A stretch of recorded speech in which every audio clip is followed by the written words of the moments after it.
السلام علیکم ورحمۃ اللہ وبرکاتہ۔ نحمده ونصلي ونسلم على رسوله الكريم، اما بعد فاعوذ باللہ من الشیطان الرجیم، بسم اللہ الرحمن الرحیم۔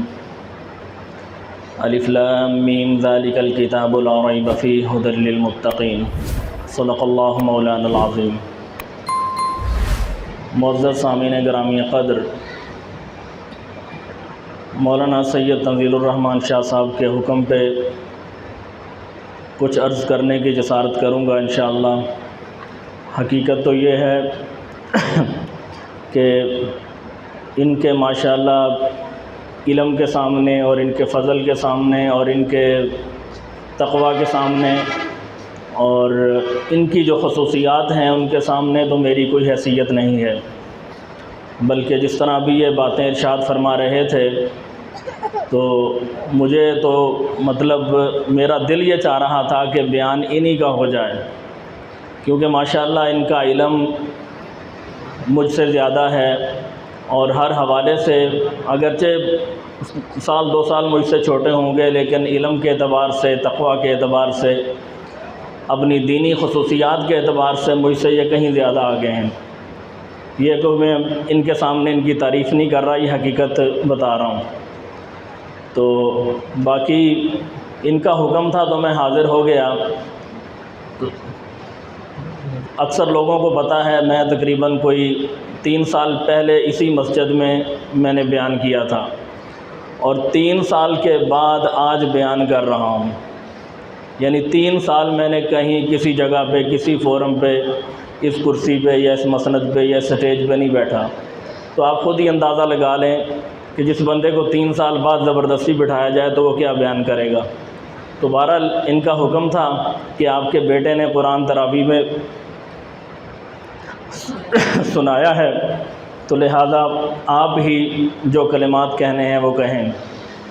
تو جیسے انہوں نے فرمایا، واقعی یہ میرے لیے بڑی ہی سعادت کی بات ہے اور بڑی خواہش تھی کہ کب وہ وقت آئے گا کہ میں اپنے بیٹے کی اقتداء میں، یعنی اس کو امام بنا کے اس کے پیچھے تراویح میں قرآن سنوں گا۔ تو اللہ تبارک و تعالیٰ نے وہ دن دکھایا، الحمدللہ ثم الحمدللہ۔ یہ ہمارے والدین کی دعائیں ہیں، ان کا یہ فیض ہے جو اللہ تبارک و تعالیٰ چلا رہے ہیں، اور اللہ تبارک و تعالیٰ مزید بھی اس کو آگے چلانے کی توفیق عطا فرمائیں۔ جیسے مولانا ارشاد فرما رہے تھے تو میرے ذہن میں بھی ایک بات آئی کہ ماشاءاللہ آج کی رات ہو سکتا ہے لیلۃ القدر کی رات ہو، 27ویں کی رات ہے، بڑی مبارک رات ہے۔ اس مبارک رات کے اندر ہم مبارک کتاب کے حوالے سے، قرآن مجید کے ختم تراویح کے حوالے سے جمع ہیں۔ اگر اس کو میں یوں کہوں کہ اللہ تبارک و تعالیٰ نے اس کلام کو نازل فرمایا، اور اللہ تبارک و تعالیٰ جو نازل فرمانے والے ہیں وہ خیر الرازقین ہیں، یعنی سب سے بہتر وہ ذات ہے۔ اس خیر الرازقین نے اپنی خیر الکتب، یعنی کتابوں میں سب سے بہترین کتاب خیر الکتب اللہ تبارک و تعالیٰ نے نازل فرمائی۔ یعنی خیر الرازقین نے اپنی خیر الکتب کتابوں میں بہترین نازل فرمائی، اور کس کے ذریعے نازل فرمائی؟ خیر الملائکہ کے ذریعے نازل فرمائی، جو فرشتوں میں سب سے خیر، سب سے بہترین تھا، جبریل علیہ السلام کے ذریعے نازل فرمائی۔ اور پھر خیر الملائکہ کے توسط سے اللہ تبارک و تعالیٰ نے یہ خیر الرسل پہ نازل فرمائی، جو رسولوں میں سب سے بہترین تھے، جو انبیاء میں سب سے بہترین تھے، ان کے اوپر اللہ تبارک و تعالیٰ نے یہ نازل فرمائی۔ اور پھر کس مہینے میں نازل فرمائی؟ جو خیر الشہور ہے، جو تمام مہینوں میں سب سے افضل ہے، تو خیر الشہور میں اللہ تبارک و تعالیٰ نے اس کو نازل فرمایا۔ اور پھر خیر الشہور کے بعد جس رات میں نازل کیا وہ خیر اللیالی، یعنی وہ رات تمام راتوں سے بہترین رات ہے، جس رات میں اللہ تبارک و تعالیٰ نے اس خیر الکتب کو نازل فرمایا۔ اور پھر کہاں نازل فرمایا؟ خیر البلاد میں نازل فرمایا۔ مکہ جو خیر البلاد ہے، مدینہ منورہ جو خیر البلاد ہیں، تو دنیا کے تمام شہروں میں جو بہترین شہر ہیں ان شہروں کے اندر اللہ تبارک و تعالیٰ نے اس کتاب کو نازل فرمایا۔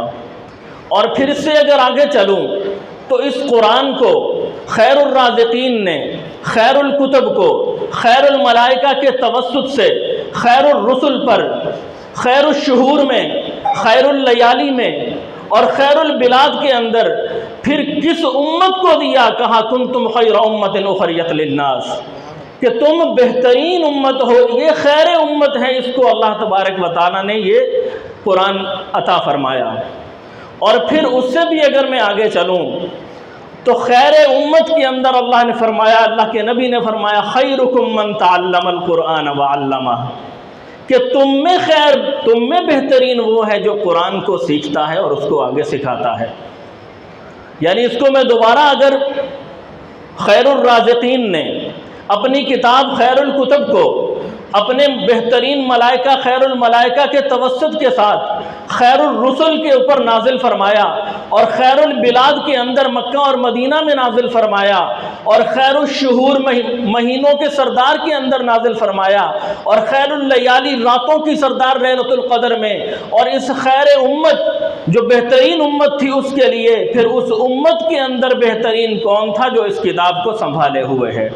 خیرکم من تعلم القرآن وعلمہ، نبی کریم صلی اللہ علیہ وسلم نے فرمایا کہ تم میں بہترین وہ ہے کہ جو قرآن خود سیکھتا ہے اور اس کو آگے سکھاتا ہے۔ یہ ہمارے چھوٹے چھوٹے مدارس کے بچے یہ اللہ تبارک و تعالیٰ کے نزدیک، نبی کریم صلی اللہ علیہ وسلم کے نزدیک سب سے بہترین ہیں، کیونکہ یہ اللہ کی پاک مقدس کلام کو اپنے سینے میں لے کے پھرتے ہیں۔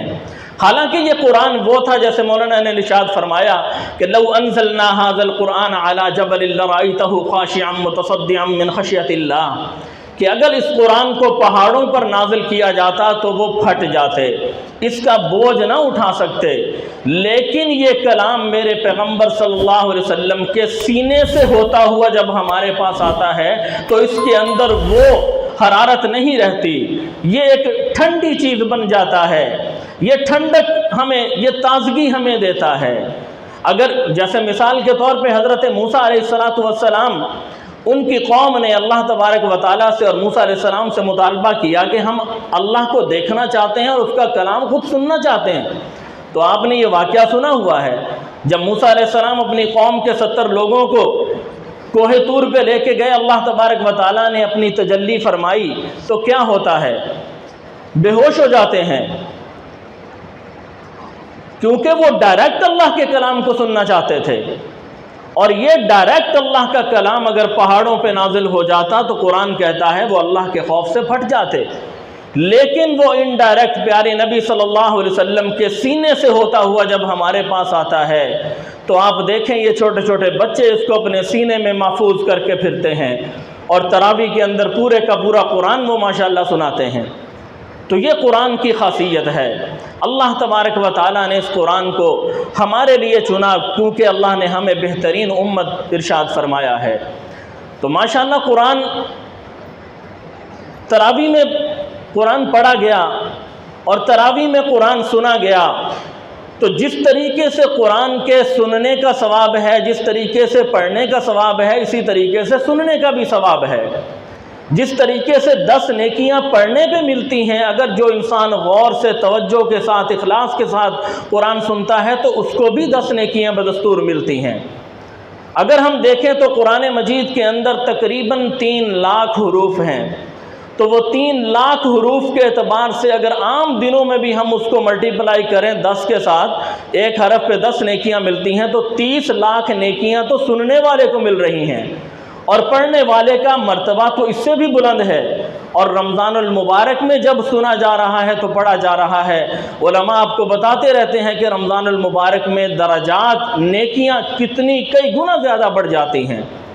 تو میرے بھائیوں، بزرگوں اور دوستوں، یہ قرآن حکیم اللہ تبارک و تعالیٰ نے نازل فرمایا پیارے حبیب صلی اللہ علیہ وسلم پر، اور اس کے نزول کے بعد یہ قرآن ہمیں دعوت فکر دیتا ہے کہ ہم اس قرآن کے اندر غور و فکر کریں، اس قرآن کو دیکھیں، اس قرآن کو پڑھیں، اس قرآن کو سمجھیں، یہ ہمیں کیا کہتا ہے، اس قرآن کا ہم سے مطالبہ کیا ہے۔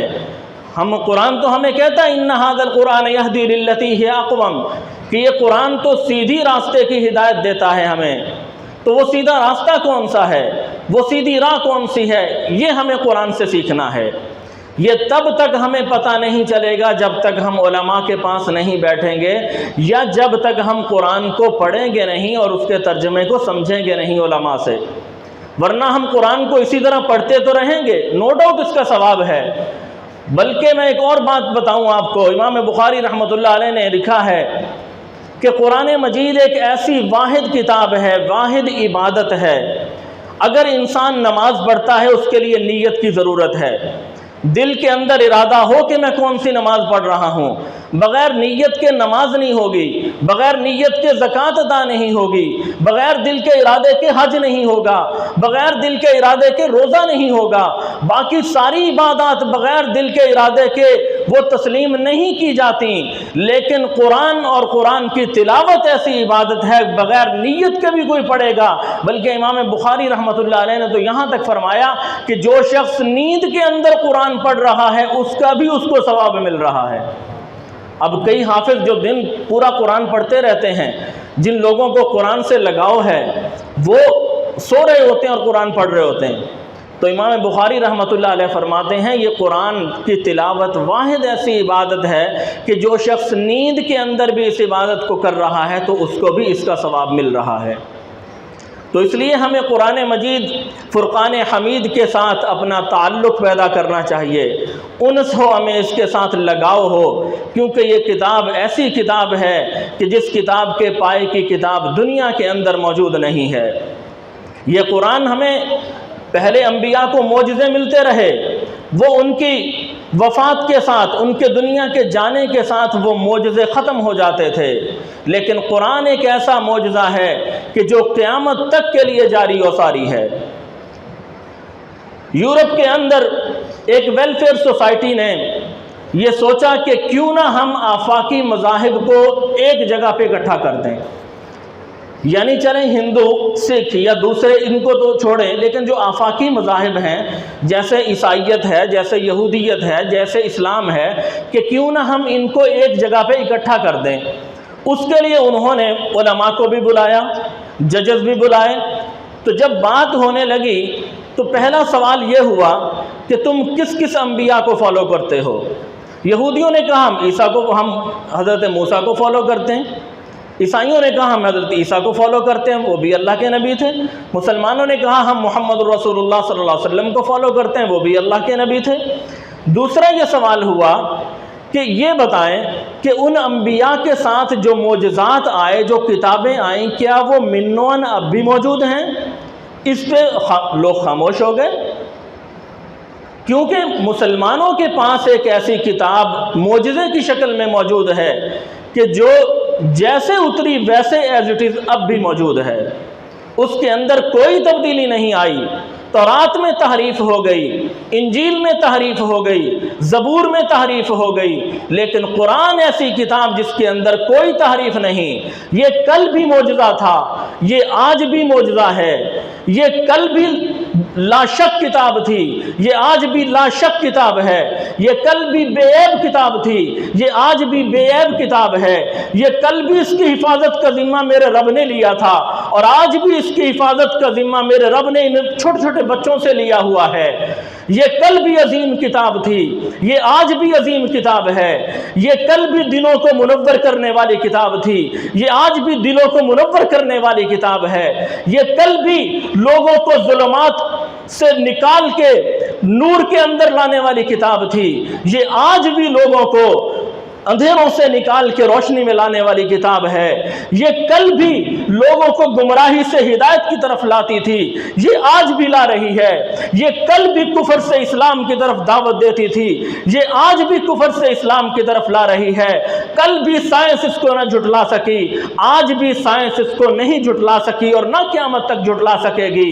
سائنس کی ریسرچ تو آئے دن بدلتی رہتی ہے، لیکن یہ کتاب مسلمہ حقیقت ہے، یہ کل بھی ویسے ہی تھی یہ آج بھی ویسے ہی ہے، یہ کل بھی اس کائنات کے اسرار و رموز ہمیں بتاتی تھی، یہ آج بھی بتاتی ہے اور قیامت تک بتائے گی، اور کل بھی اس کے ہزاروں لاکھوں حافظ اور عالم موجود تھے اور آج بھی اس کے ہزاروں لاکھوں حافظ موجود ہیں۔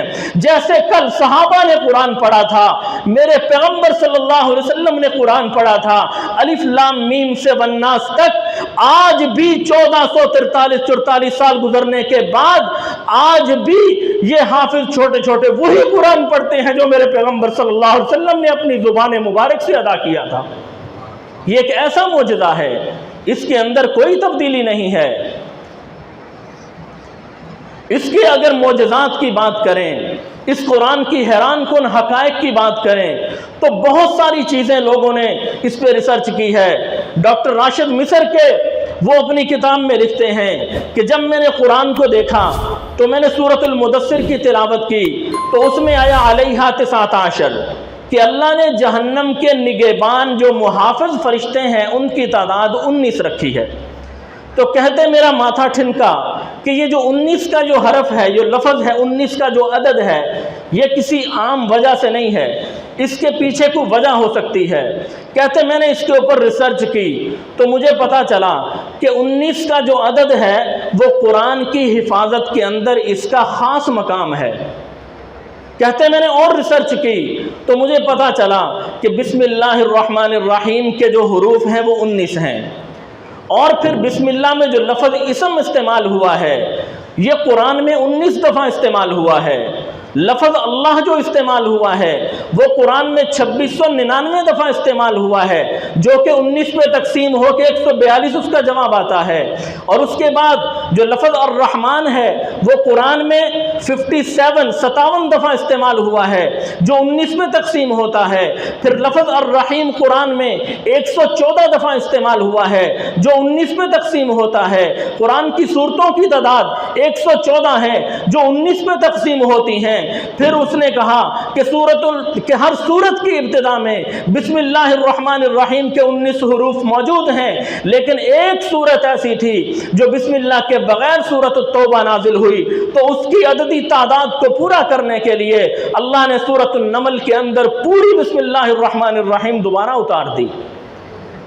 کہتے میں نے اور آگے دیکھا تو مجھے پتا چلا کہ قرآن کی جو پہلی وحی کی 5 آیات نازل ہوئی تھیں، اقرأ بسم ربک الذی خلق سے 5 آیات، ان کے الفاظ کی تعداد بھی 19 ہے۔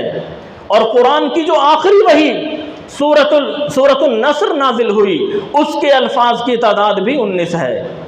کہتے جب سورۃ العلق کو میں نے دیکھا کہ اس کے پہلی وحی کی تعداد الفاظ کی 19 بن رہی ہے، تو جب میں نے ان کے حروف کو دیکھا تو ان کی تعداد 76 تھی جو 19 پہ تقسیم ہوتے ہیں۔ پھر سورۃ العلق کی کہتے جو تعداد ہے پوری سورت کے حروف کی وہ 304 ہیں جو 19 پہ تقسیم ہوتے ہیں۔ پھر کہتے ہیں سورۃ العلق قرآن کی اگر ہم آخر سے گنیں تو یہ 19ویں سورت بنتی ہے، اور اس سے پیچھے جائیں تو 95 صورتیں بنتی ہیں جو 19 پہ تقسیم ہوتی ہیں۔ تو وہ کہتے ہیں یہ تو صرف ایک میں نے چیز آپ کے سامنے ریسرچ کے طور پہ رکھی، تو ان گنت انہوں نے پھر اس کے بعد پورا ایک ریسرچ سینٹر بنایا اور بہت ساری چیزیں ایسے معجزات قرآن کے حوالے سے کہ بندہ پڑھے اور سنے عقل دنگ رہ جاتی ہے۔ تو میرے بھائیوں، بزرگوں اور دوستوں، یہ قرآن ہمیں دعوت فکر دیتا ہے۔ یہ کیا دعوت فکر دیتا ہے؟ ذالک الکتاب لا ریب فیہ، اس کتاب میں کوئی شک نہیں ہے، یہ متقین کے لیے ہدایت ہے۔ اسی پہ تھوڑی سی بات کروں گا۔ ذالک الکتاب لا ریب فیہ، یہ کتاب لا شک کتاب ہے۔ میرے بھائیو، دنیا کا کوئی مصنف کتاب لکھتا، دنیا کا کوئی مصنف کتاب لکھتا ہے تو اس کو اپنی ہی تصنیف میں شک پیدا ہونے لگتا ہے۔ آج اس کی تصنیف، اس کی ریسرچ، اس کا ہوم ورک کچھ اور کہتا ہے، کل کو کچھ اور کہے گا، لیکن یہ کتاب علام الغیوب کی طرف سے ہے، یہ کتاب خیر الرازقین کی طرف سے ہے، یہ اللہ کا کلام ہے جس کے اندر شک و شبہ کی کوئی گنجائش نہیں ہے۔ ذالک الکتاب لا ریب فیہ، اس کتاب کے اندر کوئی شک نہیں ہے۔ ھدی للمتقین، یہ ہدایت ہے۔ یہ قرآن کیا ہے؟ ہدایت ہے۔ اب یہاں سے کچھ چیزیں ہمیں سیکھنی ہیں۔ قرآن کیا ہے؟ ہدایت ہے۔ اب ہدایت کا مرکز کیا ہے؟ ہدایت کا مرکز انسان کا دل ہے۔ ہدایت کا مرکز کیا ہے؟ انسان کا دل ہے۔ تو ہدایت میں بتا رہا تھا کہ ہدایت کا مرکز کیا ہے؟ انسان کا دل۔ نبی کریم صلی اللہ علیہ وسلم نے کیا ارشاد فرمایا کہ الا ان فی الجسد مضغۃ، کہ سنو، غور سے سنو کہ ہر انسان کے جسم میں ایک گوشت کا ٹکڑا ہے، اذا صلحت صلح الجسد کلہ، اگر وہ ٹھیک رہا تو انسان کا پورا جسم ٹھیک ہو جائے گا، وَإِذَا فَسَدَتْ فَسَدَ الْجَسَدُ كُلُّهُ، اور اگر وہ خراب ہو گیا تو پورا جسم اس کا خراب۔ الا وہی القلب، غور سے سن لو کہ وہ دل ہے۔ تو ہدایت کا مرکز کیا ہے؟ انسان کا دل۔ انسان کا دل ہدایت کا مرکز ہے، اور ہدایت اور ایمان یہ لازم و ملزوم ہے۔ قرآن مجید میں اللہ تبارک و تعالیٰ نے فرمایا کہ وَمَن يُؤْمِن بِاللَّهِ، جو اللہ پر ایمان لاتا ہے، يَهْدِ قَلْبَهُ، اللہ اس کے دل کو ہدایت دے دیتے ہیں۔ اللہ اس کے دل کو ہدایت دے دیتے ہیں۔ تو ہدایت کا جو مرکز ہے وہ انسان کا دل ہے۔ تو ہم اپنے دل کو ٹھیک کرنے کی کوشش کریں۔ اگر ہمارے دل کے اندر برے خیالات ہوں گے، برے افکار ہوں گے، بری چیزیں آئیں گی تو ہمارے اعمال بھی اسی طرف جائیں گے۔ پھر تو ہمیں اپنے دل کے بارے میں سوچنا ہے کہ ہم اس کو کیسے ٹھیک کر سکتے ہیں، کیونکہ یہ دل فیصلہ کرتا ہے کہ میں نے اس انسان سے کیا کیا کام لینے ہیں۔ یعنی یہ دل جو ہے یہ رہنمائے قوت منتظمہ ہے انسان کے جسم میں، یعنی اس کو ہم کنٹرولنگ اتھارٹی بھی کہہ سکتے ہیں کہ یہ ہمارے جسم کے اندر ہمیں یعنی کنٹرول کرنے کی ایک اتھارٹی ہے اس کے پاس، یہ کنٹرولنگ اتھارٹی ہے ہمارے پاس، ہمارا جو دل ہے۔ تو یہ دل اگر ٹھیک ہوگا تو ہمارا اخلاق اچھا ہوگا، ہمارا کردار اچھا ہوگا، ہمارا رجحان اچھا ہوگا، ہمارے ہیجان جو اندر پیدا ہوں گے وہ ہمیں برائی کی طرف نہیں لے کے جائیں گے۔ تو اس لیے دل کا اچھا ہونا ضروری ہے۔ اسی لیے ہمیں یہ دعا سکھلائی گئی کہ ربنا لا تزغ قلوبنا بعد اذ ہدیتنا وہب لنا من لدنک رحمۃ انک انت الوہاب۔ یہ دعا ہمیں اسی لیے سکھائی گئی کہ ربنا لا تزغ قلوبنا، اے ہمارے رب ہمیں ہدایت کے بعد ہمارے دلوں کو دوبارہ گمراہی کی طرف پھیر نہ دینا۔ پہلی بات تو یہ کہ ہدایت کا آنا بہت بڑی اللہ کی نعمت ہے، اور جب ہدایت آ گئی تو اب یہ دعا مانگنا انتہائی ضروری ہے۔ ہم اپنے آس پاس کتنے لوگوں کو دیکھتے ہیں کہ جو بڑے سیدھے راستے پہ زندگی بھر وہ رہے، لیکن جب ان کا آخری وقت آتا ہے تو وہ ایسا کوئی کام کر جاتے ہیں کہ ان کی ساری زندگی کی ساری نیکیاں وہ ضائع ہو جاتی ہیں، وہ رائے گاں چلی جاتی ہیں۔ تو اس لیے میرے بھائیوں، کوئی جتنا بھی ولی ہے، کوئی جتنا بھی نیک ہے، کوئی جتنا بھی متقی پرہیزگار ہے، یہ دعا اس کو ضرور مانگنی چاہیے کہ اللہ ہمارے دل کو اس ہدایت کے بعد برائی کی طرف نہ پھیر دینا، بلکہ اسی ہدایت کے ساتھ ہی ہمیں اپنے پاس لے جا۔ تو میرے بھائیوں اور بزرگوں اور دوستو، یہ قرآن کیا ہے؟ یہ ہمارے لیے ہدایت ہے، اور کس کے لیے؟ خاص طور پہ ھدی للمتقین، یہ قرآن متقین کے لیے ہدایت ہے۔ حضرت ابن عباس رضی اللہ تعالیٰ عنہ ارشاد فرماتے ہیں کہ متقی کون ہے؟ جو ایک اللہ کی عبادت کرے، اس کے ساتھ کسی کو شریک نہ ٹھہرائے، اور اللہ کے احکامات کو بجا لائے، یہ کون ہے؟ متقی ہے۔ یہ کون ہے؟ متقی ہے۔ اور مشہور حدیث آپ نے حضرت کعب والی سنی ہے کہ جو شخص اپنے آپ کو کانٹوں والے جنگل سے بچا کے گزار لے، یہ تقویٰ ہے۔ اس دنیا کے اندر گناہوں سے بچا کے اپنے آپ کو جو اللہ کے پاس لے جائے، یہ کیا ہے؟ تقویٰ ہے۔ تو تقویٰ کے انعامات کیا ہیں؟ حضرت معاذ رضی اللہ تعالیٰ عنہ ارشاد فرماتے ہیں کہ نبی کریم صلی اللہ علیہ وسلم نے ارشاد فرمایا کہ جو شخص متقی ہوگا، پہلے میں نے متقی کی تعریف بتا دی آپ کو، کہ جو ایک اللہ پر ایمان رکھتا ہو، اس کے ساتھ کسی کو شریک نہ ٹھہراتا ہو، اور تیسری بات اللہ کے احکامات کو بجا لاتا ہو، جس کے اندر یہ تین صفات موجود ہوں گی۔ تو حضرت معاذ رضی اللہ تعالیٰ عنہ فرماتے ہیں کہ نبی کریم صلی اللہ علیہ وسلم نے ارشاد فرمایا کہ قیامت کا دن ہوگا تو اللہ تبارک و تعالیٰ کا دربار لگا ہوا ہوگا، تو وہاں اعلان کیا جائے گا کہ این المتقون، کہ متقی کہاں ہیں، ان کو لایا جائے، وہ لائے جائیں گے، تو اللہ تبارک و تعالیٰ متقین کو اپنے شان کے مطابق اپنے بازو میں لیں گے اور اپنا بے حجاب دیدار کروائیں گے۔ میرے بھائیوں، جنتی کی سب سے بڑی خواہش کیا ہوگی کہ مجھے اللہ کا دیدار نصیب ہو جائے، یہ جنتی کی سب سے بڑی خواہش ہوگی۔ تو متقی شخص کو اللہ تبارک و تعالیٰ بے حجاب اپنا دیدار کروائیں گے۔ حضرت قتادہ رضی اللہ تعالیٰ عنہ ارشاد فرماتے ہیں کہ اللہ تبارک و تعالیٰ نے جب جنت کو پیدا فرمایا، اس کے اندر نعمتوں کو پیدا فرمایا، تو پھر جنت سے پوچھا کہ جنت کیا تو بھی کچھ کہنا چاہتی ہے، کیا تیری بھی کوئی ڈیمانڈ ہے؟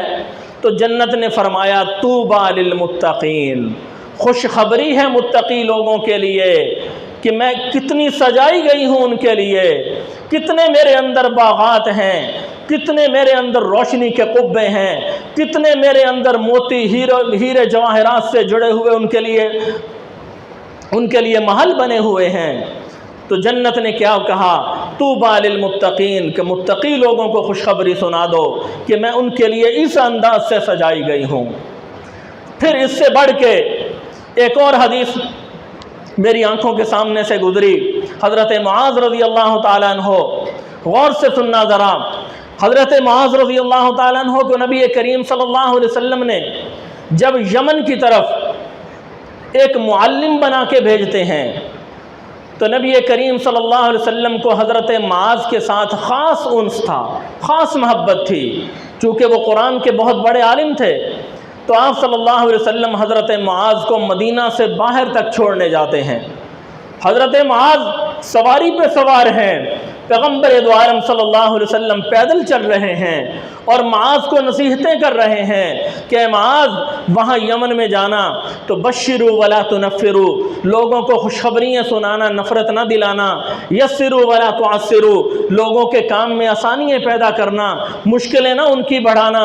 تو معاذ کو لے کے چلتے جا رہے ہیں، اور معاذ رضی اللہ تعالیٰ عنہ پیغمبر کی جدائی میں بڑی پریشانی کی حالت میں یہ برداشت کرتے جا رہے ہیں کہ اب مجھے جدائی برداشت کرنی پڑ رہی تھی، ادھر پیغمبر کی مسجد میں پیغمبر دو عالم کے پیچھے میری نمازیں ہوتی تھیں، میں ان کے چہرے کو روزانہ دیکھا کرتا تھا، اب مجھے یمن بھیجا جا رہا ہے، اب یہ دل کے اندر یہ کیفیات چل رہی تھیں۔ تو پیغمبر دو عالم نے اگلی بات فرمائی، کہا کہ معاذ جب تم دوبارہ واپس آؤ گے تو ہو سکتا ہے تمہاری میرے ساتھ ملاقات نہ ہو۔ اے معاذ، تم میری مسجد کے پاس سے گزرو گے، تم میری قبر کے پاس سے گزرو گے، لیکن ہو سکتا ہے تمہاری میرے ساتھ دوبارہ ملاقات نہ ہو۔ تو میرے بھائیوں، معاذ رضی اللہ تعالیٰ عنہ نے جو اپنے آپ کو بڑی مشکل سے روکا ہوا تھا، ان کے ضبط کے بندھن ٹوٹ گئے، زاروں قطار رونے لگے۔ نبی کریم صلی اللہ علیہ وسلم سے معاذ کا رونا دیکھا نہ گیا، چہرہ مدینہ کی طرف پھیر لیا۔ جو بات سنانے لگا ہوں اس کے لیے یہ واقعہ سنایا، غور سے سننا یہ بات۔ چہرہ مدینہ کی طرف میرے پیغمبر پھیرتے ہیں اور کیا فرماتے ہیں؟ کہتے ہیں معاذ ان اول الناس بی المتقون، ان اول الناس بی المتقون، اے معاذ مجھ سے قریب ترین وہ شخص ہے جو متقی ہے، من کانو وحیث کانو، جو جہاں بھی رہتا ہے کوئی بھی ہو، مجھ سے قریب ترین وہ شخص ہے کہ جو متقی اور پرہیزگار ہے۔ میرے بھائیوں، بات تو میرے پیغمبر نے معاذ کو کی، لیکن میرے پیغمبر کا مخاطب ساہیوال کے 89 سکسار کے لوگ بھی ہیں جو یہ سمجھتے ہیں کہ ہم پیغمبر کی جالیوں تک نہیں پہنچ سکتے، ان کے روضے کی جالیوں تک نہیں پہنچ سکتے، پیغمبر کے شہر تک نہیں پہنچ سکتے، پیغمبر کے ملک تک نہیں پہنچ سکتے۔ پیغمبر دو عالم نے ہماری ڈھارس بدائی کہ او پاکستان کے لوگوں، او ہند سندھ کے لوگوں، او افریقہ، امریکہ، ایشیا کے لوگوں، سن لو کہ جو متقی ہوگا، جو پرہیزگار ہوگا، جو اللہ کے حکم حکموں کو بجا لاتا ہوگا وہ جہاں بھی ہوگا، اے معاذ یہ میرا پیغام پہنچا دو، وہ جہاں بھی رہتا ہوگا، من کانو وہ کوئی بھی ہے، وہ سید ہے، وہ چودھری ہے، وہ ملک ہے، وہ خان ہے، وہ چاہے کوئی کسی کم ذات کا ہے چاہے بڑی ذات کا ہے، لیکن میرے پیغمبر نے فرمایا من کانو من کانو من کانو وہ جو بھی ہے، وہ جو بھی ہے، چاہے وہ بلال حبشی کی طرح غلام ہی کیوں نہ ہو، وہ جو بھی ہو، وحیث کانو وہ جہاں بھی رہتا ہو، اے معاذ بتا دینا ان اول الناس بی المتقون یہ سارے میرے قریب ترین لوگ ہیں۔ تو میرے بھائیوں، بزرگوں اور دوستوں، یہ تقویٰ ہے جو ہمیں اختیار کرنا ہے اگر ہم چاہتے ہیں کہ ہم پیارے حبیب صلی اللہ علیہ وسلم کے قریبی بن جائیں۔ گزشتہ دنوں میں ایک واقعہ سن رہا تھا مفتی تقی عثمانی صاحب دامت برکاتہم العالیہ کا۔ انہوں نے فرمایا کہ میرے والد محترم مفتی محمد شفیع رحمۃ اللہ علیہ وہ پیغمبر دو عالم صلی اللہ علیہ وسلم کے روضے کے سامنے تھوڑے فاصلے پہ ہٹ کے کھڑے تھے اور سوچ رہے تھے کہ لوگوں کو کیسے جرت ہو جاتی ہے جالیوں کے پاس جانے کی۔ میرے تو گناہ ہی اتنے ہیں کہ مجھے تو جرت نہیں ہو رہی کہ میں جالیوں کے قریب جا کے سلام عرض کروں، تو میں ادھر دور کھڑا ہو کے سلام عرض کرتا ہوں۔ تو کہتے ہیں میرے والد صاحب کو آواز آئی، کسی کہنے والے نے کہا کہ لوگوں کو بتا دو جو میری سنتوں پہ عمل کرتا ہے وہ میرے قریب ہے، وہ جالیوں کے یوں سمجھے جیسے قریب ہے، اور جو میری سنتوں پہ عمل نہیں کرتا وہ میری جالیوں سے بھی چمٹا ہوا ہو لیکن وہ مجھ سے دور ہے۔ یہ مفتی تقی عثمانی صاحب نے اپنے والد محترم کا واقعہ خود نقل کیا ہے، اور اگر دیکھا جائے تو یہ حدیث اس واقعے کا سمجھ لیں تتمہ ہو سکتی ہے کہ آپ صلی اللہ علیہ وسلم نے جو فرمایا کہ میرے قریب ترین وہ شخص ہیں جو متقی ہیں، اور متقی کون ہیں؟ جو اللہ کے احکامات کو بجا لاتے ہیں۔ تو اس لیے میرے بھائیوں، بزرگوں اور دوستوں، ہمیں چاہیے کہ ہم گناہوں کو چھوڑیں، چاہے کوئی چھوٹا گناہ ہے۔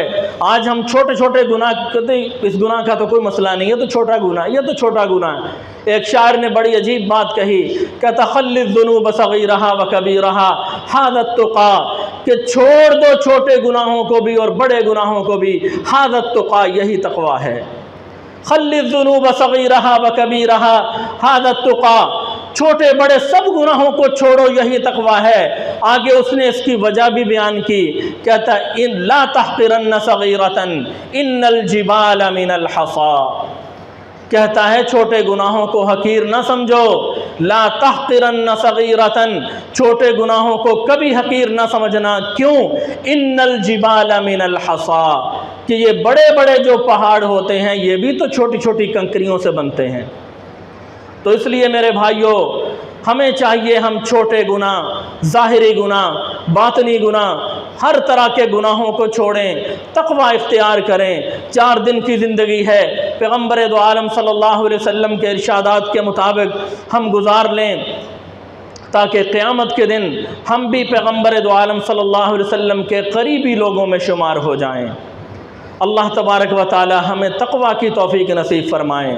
ذالک الکتاب لا ریب فیہ ھدی للمتقین، یہ کتاب جو تراویح میں ختم ہوئی ہے یہ کیا ہے؟ یہ بے عیب کتاب ہے، یہ لا شک کتاب ہے، اور یہ ہدایت دیتی ہے متقین کو۔ متقین کے بارے میں آپ نے کچھ تھوڑا سا سن لیا، باقی علماء سے بھی پوچھیں، خود بھی مطالعہ کریں، اور ہدایت کے بارے میں دیکھیں کہ یہ قرآن ہمیں کیا کیا احکامات دیتا ہے۔ قرآن ایک دوسری جگہ فرماتا ہے یا ایھا الناس، اے لوگو، قد جاءتکم موعظۃ من ربکم، تمہارے پاس تمہارے رب کی طرف سے یہ نصیحت ہے قرآن، وشفاء لما فی الصدور، اور جو تمہارے دل کی برائیاں ہیں، جو تمہارے دلوں میں بیماریاں ہیں، ان کی یہ شفا ہے۔ ہمارے دل میں کیا ہے؟ ہر شخص اپنے گریبان میں جھانکے کہ اس کے دل میں کون کون سی برائیاں ہیں۔ کیا اس کے دل میں تکبر ہے؟ کیا اس کے دل میں غرور ہے؟ کیا اس کے دل میں بخل کنجوسی ہے؟ کیا اس کے دل میں فضول خرچی ہے؟ کیا اس کے دل کے اندر جھوٹ بولنا ہے؟ کیا اس کے اندر مختلف ایسی بیماریاں ہیں، تو ان بیماریوں کو چھوڑیں تو تب یہ قرآن ہمارے لیے شفا ہے۔ اور ہمیں عمل کس پہ کرنا ہے؟ یہ اس قرآن کی نصیحت کو دیکھنا ہے۔ اور نصیحت کیا ہے؟